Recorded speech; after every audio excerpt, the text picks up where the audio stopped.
What makes Rotterdam so special for me is architecture and culture. I'm Italian, so for me it's pretty crazy looking at these buildings. They are so irrational, and at the same time for me it's like living in Alice in Wonderland, basically.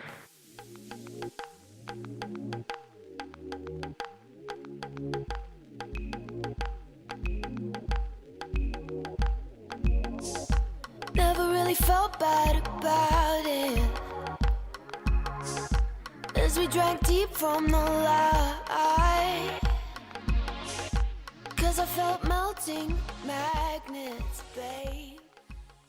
So what I liked the most in Rotterdam was part of growing up. I grew up with a lot of people from different origin. You know, we live with like 150 origins. And it was always nice. You could just knock on somebody's door and enter the house just like it's your own.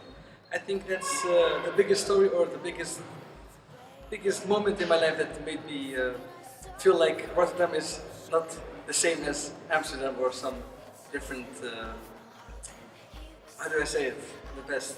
It's a feeling, you know, it's a feeling that I can expose the best, but for Rotterdam, for me, is like the feeling that I have over here is the greatest, and that's what makes Rotterdam for me most perfect.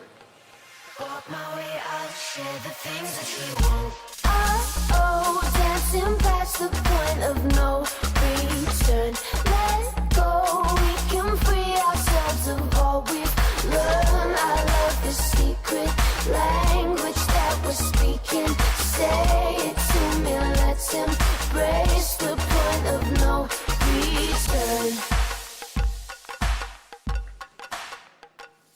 My most memorable memory of Rotterdam is when I went out to dinner with friends from my study at VIP, very Italian pizza in Blaak, Rotterdam. So my most memorable moment in Rotterdam was actually a not so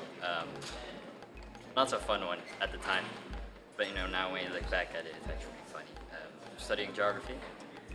So we do a lot of field work, so you know, we have to go to places. Well, this one time we were going to Rotterdam and we were looking at escalator behavior. You know the rule, like when you're at the left side you're supposed to go and the right side you're supposed to stand. We're just checking how people break that rule, you know, what makes them kind of break it. Yeah, it was really cool. It sucked. I mean, it wasn't that bad. I mean, we took breaks and we went to like the Huiskamer in Rotterdam Central Station. There's like this cafe kind of thing. We went up there. It's nice and cozy, nice fun spot.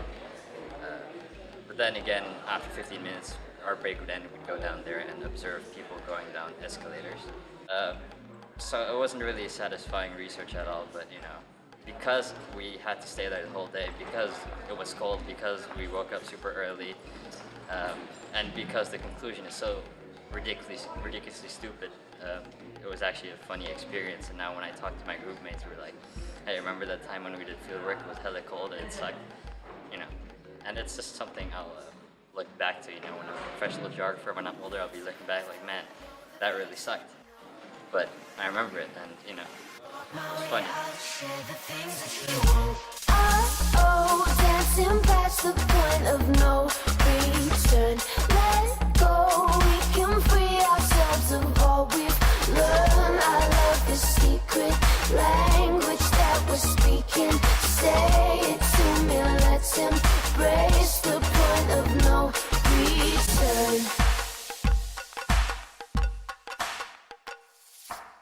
I've been here since September because I moved from Belgium to the Netherlands, and what I really like about the Netherlands, or more specifically Rotterdam, is that everyone is so open here and everyone goes out every week or like multiple days in a week, and it's so cool and everyone is so nice and kind, and it's an amazing atmosphere, especially the moments where we all wait outside before getting into Blender and we're all waiting like, oh, I hope we're gonna get in before 1 o'clock, otherwise we have to pay. And yeah, I think it's kind of a cool moment because we're waiting there every week, so it's not, yeah, it's a nice moment.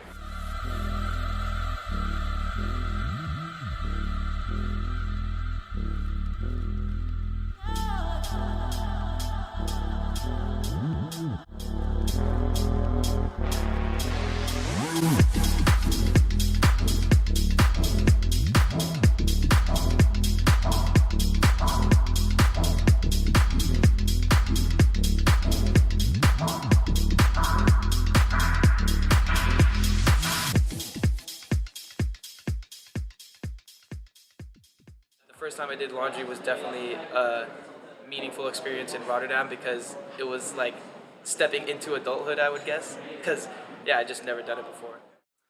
Nou, wat ik me herinner van Rotterdam, dat zijn de jaren vanaf 1959. Nou, zoals ik zei, vanaf 1959 woonde ik in dit huis. Dit was mijn slaapkamer. Hier sliep ik met mijn tweelingbroer.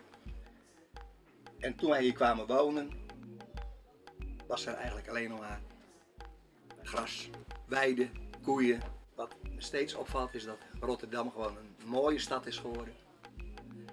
Die leeft, altijd bruisend. En de mentaliteit van de Rotterdammers, dat heeft wel wat. Want in welke stad kan je bij een verkeerslicht met een Chinees in gesprek komen als je op je fiets rijdt? Dat gebeurt alleen maar in Rotterdam. Toch vind ik een van mijn mooiste herinneringen nog dat wij met de super strenge winter in 1929 over de Maas hebben gereden.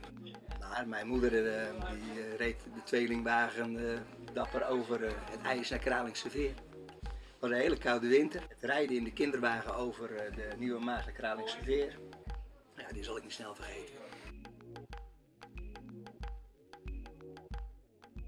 Okay, mijn heftigste gebeurtenis in Rotterdam was in 2003. Toen vlakbij mijn huis Sara werd neergeschoten.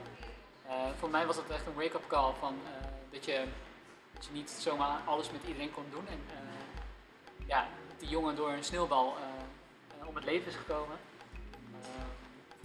Dat ja, vond ik een heftige gebeurtenis in Rotterdam.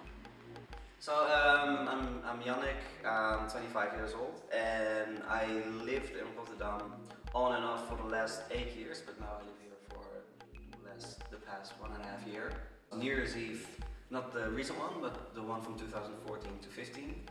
I was living in a house in the Old West in Rotterdam, and it was 12 o'clock, and we found this little room where we could like sneak out and go on the roof of our house, and our house is a little bit higher than the rest of the house there.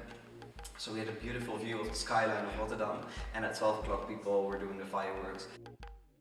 And there were like 360 degrees all around us, there were fireworks, and it was amazing. That was beautiful, that's the most significant one. So my most significant memory of Rotterdam is when I did the World Championship in Thailand in Phuket 2015 January 2015. I was coming back to Rotterdam and started with my life again because life just goes on. And, when I became third on the World Championship in Jaxila, I came back home and everything just goes on, like work, study, paying the bills. It was hard because I became third, and it was a pity because I trained like a whole year, and a lot of frustrations and a lot of dedication as well, and effort in sports, and in order to fight the World Championship. Life just goes on.